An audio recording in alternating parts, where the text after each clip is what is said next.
On parle souvent des psychédéliques comme des sortes de portes magiques vers l'éveil, des expériences mystiques, des révélations, des prises de conscience incroyables, des voyages vers les confins de notre âme, des expansions de conscience hors du commun. Mais très peu de gens parlent des moments où tu crois littéralement que tu vas mourir, des moments où tu regrettes profondément d'avoir pris quoi que ce soit, des moments où tu donnerais absolument tout pour que ça s'arrête, des moments où tu ne contrôles absolument plus rien du tout et où tu te retrouves complètement seul, totalement livré à toi-même. Mon ami, j'ai accumulé plus de 110 prises de psychédéliques, toutes catégories confondues, en l'espace de 3 ans. Champignons magiques, ayahuasca, DMT, 5-MeO-DMT, Bufo alvarius, peyote, LSD et j'en passe. J'ai vécu ces expériences au Mexique, au Guatemala, au Brésil, en Colombie, en Bolivie, aux États-Unis ou encore en Europe et même en Asie. Et parmi toutes ces expériences, eh bien il y en a 5 qui m'ont particulièrement marqué et qui ont en quelque sorte contribué à briser quelque chose en moi. 5 expériences qui ont créé un avant-après considérable. Certaines expériences m'ont fait arrêter toute prise de psychédéliques pendant des semaines ou même des mois. D'autres expériences m'ont fait remettre en question tout ce que je faisais et tout ce que je croyais être. Certaines m'ont confronté à des choses que je n'étais absolument pas prêt à voir, en tout cas consciemment. Aujourd'hui, je vais donc te raconter mes 5 expériences les plus marquantes de descente dans mon propre enfer intérieur. Pas les plus belles expériences, pas les plus mystiques, mais les plus violentes. Et aussi, on verra ça à la fin de la vidéo, les plus révélatrices et peut-être les plus transformatrices. En tout cas, je peux te dire une chose. Si tu n'es pas prêt à regarder ton ombre, alors ce que je vais te partager pourrait te terrifier. Juste avant de commencer, je me dois de clarifier quelque chose de très important. Je ne fais pas l'apologie des psychédéliques. Je ne dis à personne de prendre quoi que ce soit. Je ne suis pas un chaman, un gourou, un mystique ou un professionnel de santé. Je ne glorifie rien, je ne conseille rien. Et j'insiste sur le fait que les psychédéliques ne sont pas des jouets, ce sont des amplificateurs. Et si à l'intérieur de toi il y a une guerre intérieure, ils ne vont pas la calmer, ils vont l'amplifier. Ils vont la révéler. Je rappelle que les psychédéliques viennent du grec qui signifie qui libère l'esprit, qui libère l'âme ou qui révèle l'esprit, qui révèle l'âme. Moi, dans mon expérience personnelle, ça te révèle surtout ton inconscient et donc s'il y a beaucoup de choses enfouies en toi qui sont non réglées, non digérées, non acceptées, eh bien effectivement, ça peut être violent et ça peut partir dans ce qu'on appelle donc des bad trips. Donc pour résumer, les psychédéliques, ça demande une certaine maturité psychologique dont on ne parle pas assez. Ce ne sont pas des bonbons magiques qu'on avale et qui vont régler tous nos problèmes, clairement pas. Donc maintenant que le cadre est posé, je vais te raconter du coup ma première expérience. Mais juste avant, le but c'est pas juste de te raconter mes bad trips comme ça, je vais te raconter en fait dans un premier temps le contexte très rapidement et ensuite je vais t'expliquer ce que ça a révélé à propos de moi, de mon ombre, de mes blessures, de mes traumas qui à l'époque étaient très présents et qui avaient sans que je m'en rende compte à ce moment-là, eh bien une emprise encore très active sur ma vie, ok ? Ma première expérience vraiment significative et bouleversante, et là on peut vraiment parler d'un bad trip, eh ben c'est quand j'ai pris par accident 7 gouttes d'LSD. Donc je te passe les détails, on se retrouve, on est une cinquantaine en Bourgogne, dans un château, on prend du LSD, sauf qu'on pensait que c'était des microdoses, en tout cas je pensais que c'était des microdoses, et en fait pas du tout. Je m'étais trompé tout simplement, et au final j'ai pris quelque chose comme 7 gouttes, 200 microgrammes, donc 200 UG, c'est une concentration qui est très forte, et je peux te dire que ça a été l'apocalypse, que ça a duré plus d'une trentaine d'heures. Alors le gros du trip, 15-20 heures, mais il m'a fallu plus de 30 heures pour redescendre. Ce qui s'est passé, c'est que quand j'ai pris les gouttes, moi je pensais que c'était des microdoses, donc je me suis dit si je prends 5-6 gouttes, tu vois, 7 gouttes du coup, j'ai pris, eh bien je me suis dit ça va être l'équivalent d'à peu près une demi-dose d'LSD, donc une demi-goutte de LSD pur. Sauf que je me suis rendu compte très rapidement qu'il y avait un problème, parce que si tu veux, ce que j'ai commencé à ressentir en 3 minutes, avec ce qui était soi-disant des microdoses, c'était 10 fois plus que ce que je ressentais normalement au bout de 40 minutes avec une goutte d'LSD pur, tu vois. Donc là je me suis dit, mais attends, comment ça se fait qu'en 3 minutes je ressente quelque chose que même une goutte normale d'LSD ne me fait pas ressentir au bout d'une heure? Et là, j'ai compris qu'il y avait un problème. J'ai réussi tant bien que mal à me lever, à sortir de la pièce. J'ai même pas... Là, pour le coup, est-ce que j'ai été lâche? Je sais pas, mais je pouvais pas faire autrement. J'ai même pas averti mes copains de ce qui se passait. Je les ai vraiment laissés en plan. Je suis sorti dehors. Et quand je suis sorti dehors, j'ai vu le ciel bouger. Littéralement, les étoiles bougeaient dans tous les sens. Les arbres avaient des formes, ils me parlaient, tout était vivant. J'ai pu marcher, j'avais une centaine de mètres à faire même pour entrer dans le château. mais tout était vivant, le sol était vivant, c'était un damier, je me souviens très bien, noir et blanc, c'était hyper perturbant. Les tableaux, les pendules, les horloges, tout dans le château, tout était vivant. J'ai réussi à monter jusqu'au premier étage, je suis rentré dans ma chambre et Dieu merci, je crois que ça m'a quand même sauvé la vie d'une certaine manière. Il y avait ma copine qui dormait, il était à ce moment-là, je pense 1h ou 2 du matin, et je lui ai dit, écoute Denise, il y a un truc qui va pas là.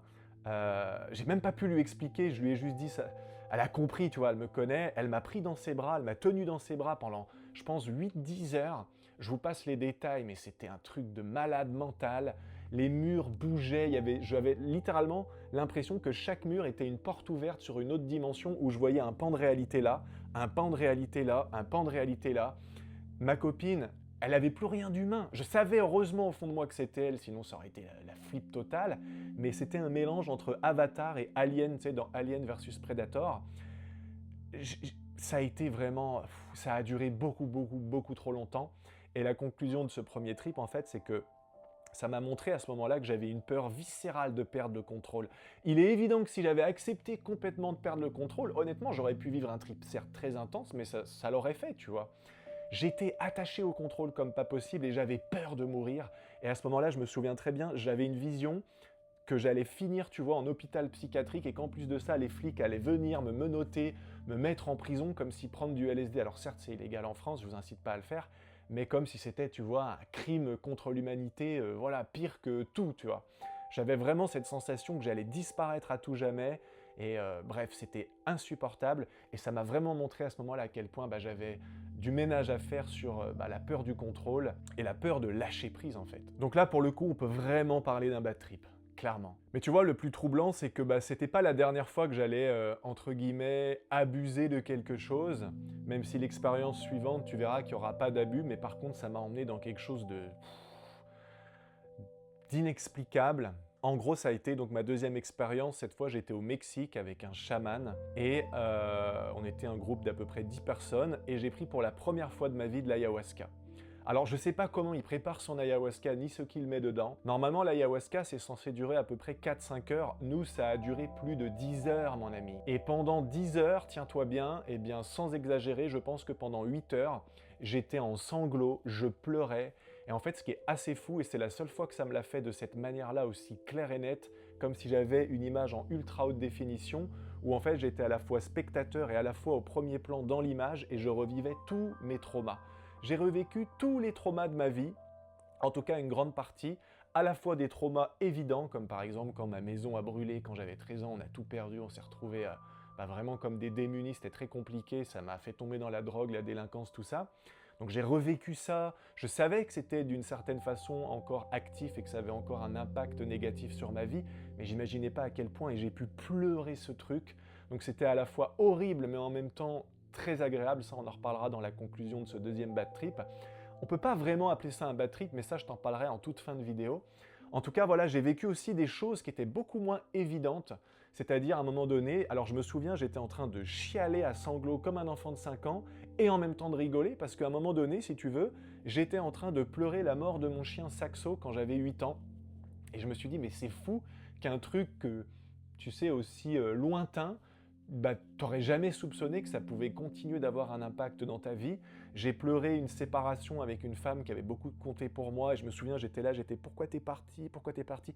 Je pleurais, c'était waouh. Alors le chaman, il envoyait fort, il faisait de la musique, du handpan, de la guitare, et avec sa voix, là, je me souviens, il était là, oh, et il faisait monter l'intensité, mais ça me donne des frissons rien que d'en parler, parce que c'était vraiment une expérience, mais complètement folle, quoi. Et du coup, la conclusion de cette expérience, déjà, c'est que là, pour le coup, je ne peux pas vraiment dire que ce soit un bad trip. Je crois que l'ayahuasca, le but, c'est d'aller te chercher au plus profond de toi pour te faire sortir ce que tu as besoin de sortir. Et c'est pour ça que l'ayahuasca, souvent, on dit, alors à tort et à raison, que ça équivaut à 10 ans de thérapie en l'espace d'une nuit. Pour le coup, là, j'ai sorti des choses. Alors à ce moment-là, ce que ça m'a montré, c'est comme pour l'expérience précédente, j'étais encore tellement attaché au contrôle que je n'arrivais pas à vomir. Et normalement, dans l'ayahuasca, tu es censé vomir tes traumas, c'est-à-dire, ça je l'ai vu plus tard dans d'autres expériences, mais quand tu penses à quelque chose qui est pas agréable et tout, à un moment donné, tu finis par vomir et littéralement, tu vomis ce trauma, cette blessure, cette cassure en toi qui sort de toi. Et là, pour le coup, moi, j'y arrivais pas Par contre, ça sortait par l'autre côté, si tu vois ce que je veux dire. Donc j'ai passé beaucoup de temps aux toilettes. Je me disais, mais attends, mais qu'est-ce qui sort de moi, tu vois? Et j'avais cette sensation, justement, quand j'étais sur le trône, eh ben, que, en fait, au moment où ça sortait, tu vois, eh ben, en fait, le trauma, littéralement, partait de moi, quoi. Ça a été une expérience qui m'a montré à quel point, en fait, bah, j'étais beaucoup plus blessé, beaucoup plus brisé et beaucoup plus cassé que ce que j'aurais bien voulu me faire croire, tu vois. J'avais beaucoup de souffrance, beaucoup de blessures, beaucoup de tristesse et énormément de culpabilité. Et tu vois, finalement, ça a été une très bonne expérience pour le coup parce que les semaines qui ont suivi, je me suis senti dans une paix, dans un calme, je me suis senti en fait beaucoup plus léger. Et ça, vraiment, c'était exceptionnel. Mais en même temps, l'expérience en tant que telle, c'est très particulier parce que j'avais l'impression d'être en enfer, littéralement, dans mon propre enfer. Mais en même temps, j'étais enveloppé par une présence qui ressemblait à une sorte de grand-mère, quelque chose qui revient souvent dans l'ayahuasca, et qui me disait en fait, bah, tu vois, là, t'es en enfer, oui, c'est horrible et tout ce qui se passe, mais moi, je te tiens, t'es avec moi et il va rien t'arriver. Tu vois, un peu comme si littéralement Dieu vient t'envelopper et tout ce qui est autour de toi ne peut pas être contre toi parce que t'es avec Dieu. Voilà, façon de parler, mais c'est comme ça que j'ai vécu le truc, quoi. Alors ensuite, le troisième bad trip, et pas des moindres, celui-là, il se trouve que j'étais en Espagne, à Valencia, une ville dans laquelle j'ai passé beaucoup de temps, beaucoup de bon temps, voilà. J'avais prévu donc de prendre des champignons bien corsés à mon appartement avant d'aller prendre le bus pour aller à la plage, à El Saler plus précisément, si tu veux vraiment tout savoir. Bon, je prends les champignons, je monte dans le bus, je calcule le timing, je me dis j'ai à peu près 25 minutes pour arriver au petit village, donc à la plage en fait, une sorte de village balnéaire. Et après, j'ai juste à marcher un bon 15-20 minutes quand même pour arriver sur la plage et me poser ma serviette, mettre mon petit parasol et juste vivre mon expérience. Sauf que, manque de peau, il y a des bouchons. D'habitude, ça roule toujours très bien, et là, il y a des bouchons. Ce qui fait que quand finalement je descends du bus, je suis déjà dans une montée qui est, je sens, trop forte et que j'aurai pas le temps d'arriver à la plage. Du coup, je sors du bus, je commence à marcher dans le petit chemin qui va vers la plage, et là, du coup, j'ai le temps de m'enfoncer un peu dans les fourrés, je traverse les arbres, je sors un peu du chemin, je suis plus ou moins à 20-30 mètres du chemin, je peux même encore entendre les gens qui passent, qui parlent en marchant et tout ça. J'étale ma serviette tant bien que mal, je m'effondre, je m'allonge, tout ça, et là, bah alors là, ça a été... Alors, là, ça a été un bad trip, mais qui aura duré 20 minutes. Et cette expérience est très intéressante parce que le reste du trip aura été incroyable. Mais alors, mon ami, le début de ce trip a été d'une violence. Pour te l'imager très simplement, en fait, ça a été la panique. C'est comme si mon mental, il faisait un loop, tu vois, une boucle sur lui-même. Et ça a duré 15 minutes, mais moi, à ce moment-là, je m'en souviens comme si c'était hier. J'ai l'impression que ça a duré des heures. C'est-à-dire qu'en gros, c'est comme si mon mental, il était là, tu vas mourir, mais qu'est-ce que t'as fait? Oh mais mon Dieu, mais il fait trop chaud, mais il fait 40 degrés, mais t'es tout seul, mais t'auras pas assez à boire, et personne sait que t'es là, et blabla, et tu vas mourir, et trucs. Et en fait, plus je résistais, plus je me faisais fracasser par mon ego, en fait. L'ego qui voulait pas lâcher, qui voulait pas accepter juste de mourir le temps de l'expérience pour ne faire qu'un, le but des psychédéliques, et donc cette résistance s'amplifiait. J'essayais de me raccrocher à Dieu, je priais, je disais Seigneur, aide-moi, je n'étais même pas croyant, tout ça à ce moment-là et tout. Bref, et en fait, plus je m'accrochais, plus je résistais, plus c'était pire. Et il y a un moment, en fait, j'ai vu ma vie défiler et je me suis dit, bah en fait, je vais probablement mourir, donc je verrai plus mes parents, etc. J'ai beaucoup pensé à mes parents à ce moment-là, et en fait, il y a un moment où ça, c'est pas un truc que je me suis dit consciemment, ça arrivait comme ça, tu vois, mais je me suis dit, bah voilà, je vais mourir, j'accepte, quoi, je vais mourir, c'est tout, je vais mourir, je vais mourir. Et quand j'ai accepté ça, mais je l'ai vraiment accepté de manière viscérale au plus profond de moi, instantanément, en l'espace de quoi, 5 secondes, tu vois, je suis passé de l'enfer au paradis. C'est comme si, pouf, blackout, quelques secondes plus tard, alors, j'arrivais pas encore à ouvrir les yeux, j'étais à la fois dans mon corps et tout au-delà. Je pouvais pas, si je voulais me relever, je pouvais pas, tu vois. Et en gros, un bon 40 minutes plus tard, j'ai réussi à me relever un peu tant bien que mal. J'avais du sable partout, plein la gueule et tout machin. Et je me relève comme ça et je regarde autour de moi. Et alors là, j'ai vécu le meilleur trip de champignons de toute ma vie.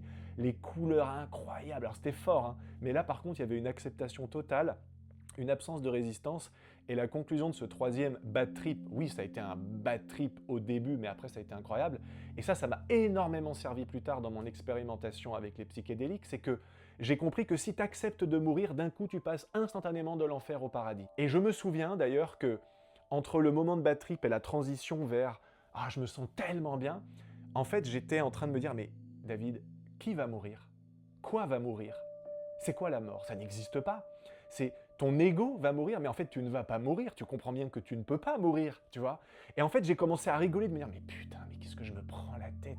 Et encore une fois, cette expérience me montrait que, il y avait une peur de la mort certaine, tu vois, qui était encore bien présente. Et clairement, ce trip derrière m'a aidé à que ce soit beaucoup plus relax dans les moments où je me faisais un peu secouer dans les psychédéliques. C'est comme si ça servait de point de référence pour me dire, tu te rappelles ce que tu as vécu en Espagne? Et là, tu es en train de te faire un peu défoncer. Et au lieu de résister, vas-y, prends-toi le bon coup de poing dans la tronche, tu vois. Et comme ça passe quasi instantanément. Donc des fois, évidemment, c'est plus facile à dire qu'à faire. Mais voilà pour la conclusion de ce troisième trip. Et là, on arrive directement à l'expérience suivante, l'avant-dernier bad trip, qui cette fois est encore aux champignons magiques, mais d'une manière complètement différente. Donc là, pour le coup, c'était la deuxième fois de ma vie où je prenais des champignons. La première fois était incroyable. La deuxième fois, c'était un bad trip, mais qui, avec le recul, n'était pas si violent que ça. Mais comme c'était ma deuxième fois, c'était quand même très difficile, sachant qu'en plus, à ce moment-là, j'avais quasiment jamais travaillé sur mon nom, mes traumas, etc. En gros, je prends des champignons, et puis, contrairement à ma première fois qui était extraordinaire, pour pas dire stratosphérique, je me retrouve pas bien, je me retrouve, bloqué dans mon corps, et en fait, je revis mon adolescent intérieur, si je puis dire, qui était blessé, qui avait vécu beaucoup de choses difficiles, dans l'adolescence, et je me sens pas bien, j'ai envie que ça s'arrête, et je pleure, et je me sens comme une merde, je me sens nul à chier, je ressens vraiment à quel point, quand j'étais adolescent, finalement, j'avais pas du tout confiance en moi, je m'aimais pas, tu vois, je me sentais pas bien du tout, et ça a été ça pendant quelques heures, jusqu'à ce que finalement j'aille dans mon lit et tout. Et en gros, la conclusion de ce trip, tu vois, celui-là est très rapide, parce qu'en gros, c'est simplement, ça me montrait qu'il y avait des blessures dans mon passé qui n'étaient pas complètement résolues, et que j'avais un travail à faire. On entend souvent parler de l'enfant intérieur, tout ça. Moi, l'enfance, ça a été incroyable, mais par contre, mon adolescence a été compliquée, j'ai beaucoup souffert, j'ai beaucoup pris cher, voilà, c'est comme ça. Et ça m'a simplement fait comprendre que j'étais encore identifié quelque part dans ma construction identitaire, dans mon identité à mon adolescence, et qu'il fallait que je fasse un vrai travail sur ça, ce que j'ai fait plus tard, et qui m'a effectivement énormément libéré et qui a fait l'homme que je suis finalement devenu aujourd'hui. Mais voilà, c'était pas un bad trip pour conclure qui était encore une fois violent, mais c'était très inconfortable. Voilà, c'était très inconfortable, et encore une fois, comme j'avais pas beaucoup d'expérience, c'était désagréable, quoi. Mais voilà, je pense que l'essentiel a été dit. Et du coup, on va pouvoir passer au cinquième et dernier bad trip. À ton avis, qu'est-ce que c'est? Peyote, LSD, ayahuasca, DMT. Je crois pas qu'on puisse réellement faire de bad trip d'ailleurs avec de la DMT qu'on fume en tout cas. Tu me diras ce que tu en penses dans les commentaires. Juste avant, pense à me dire vraiment, toi, ce que tu penses des psychédéliques, si tu as vécu des bonnes expériences, quelles ont été ces expériences, si tu as vécu des mauvaises expériences, partage-le librement. Vous avez été nombreux à réagir, très nombreux même à réagir sur mes dernières vidéos où j'ai parlé de psychédéliques. Il y a des gens qui ont témoigné de choses incroyables, comme quoi ils ont guéri des addictions, etc. Par exemple. Et puis il y a aussi des gens qui ont dit que c'était pas forcément pour. Et moi je respecte l'avis de chacun. Je rappelle que c'est pas une vidéo qui fait l'apologie de quoi que ce soit. En tout cas, si tu veux soutenir mon travail, si tu veux plus de vidéos comme ça, pense à t'abonner, pense à lâcher un petit pouce vers le haut. Ça va énormément aider pour les algorithmes et pour le référencement. Et maintenant, on repart du coup avec le cinquième et dernier bad trip. Bon, alors tu sais quoi? Je me rends compte que la vidéo fait déjà un petit moment. Je pense que ce que j'ai raconté était déjà quand même profond et intéressant. Je peux te partager plus de bad trip, plus d'expériences avec les psychédéliques si tu veux directement dans mon canal Telegram. Le lien est dans la description ou en premier commentaire épinglé. Je t'arrête tout de suite, je ne te vends rien. Tu y entres librement, tu peux partir à tout moment, ok? Pas d'adresse mail, de formulaire de contact à remplir ou je ne sais quoi. Et dans ce groupe Telegram, on parle de spiritualité, de conscience, d'alchimie, d'ombre, de présence, d'incarner la présence, de spiritualité, mais à un niveau, je dirais, beaucoup moins bisounours que ce qu'on entend un petit peu partout sur Internet, hashtag loi d'attraction, etc. Donc si tu veux qu'on aille plus loin et qu'on puisse en discuter, le lien est dans la description. Maintenant, je pense que ce qui va être intéressant, tu vois, je voulais pas faire trop long, ça va être de conclure. Est-ce que du coup, en conclusion, on peut vraiment parler de bad trip?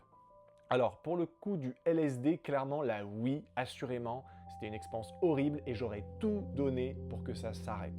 Ensuite, l'ayahuasca, pour moi, ça n'était pas un bad trip par nature, l'ayahuasca. Surtout les premières fois, ça te fait ressortir toute ta merde, littéralement. Il faut savoir que les 3 dernières fois où j'ai pris de l'ayahuasca, et depuis j'ai estimé que j'avais plus besoin d'en prendre, ça a été des trips 100% lumineux. Alors, il y a pu avoir dans ces trips 100% lumineux un petit peu d'inconfort, l'équivalent de 10 minutes sur 5 heures, tu vois, sur 5 heures d'effet, mais je savais qu'en fait, il fallait l'accepter et que si tu résistais pas, ça allait passer comme ça et c'est exactement ce qui se passait. Et voilà, et j'accepte même encore aujourd'hui, après tout ce travail avec les psychédéliques, mais pas seulement, eh bien d'avoir pu quand même me mettre énormément au clair avec mon ombre, sans jeu de mots. Et d'ailleurs aussi dans cette conclusion, je te dirais que les psychédéliques, comme je disais en début, donc amplifient ce que tu es et révèlent ce que tu es.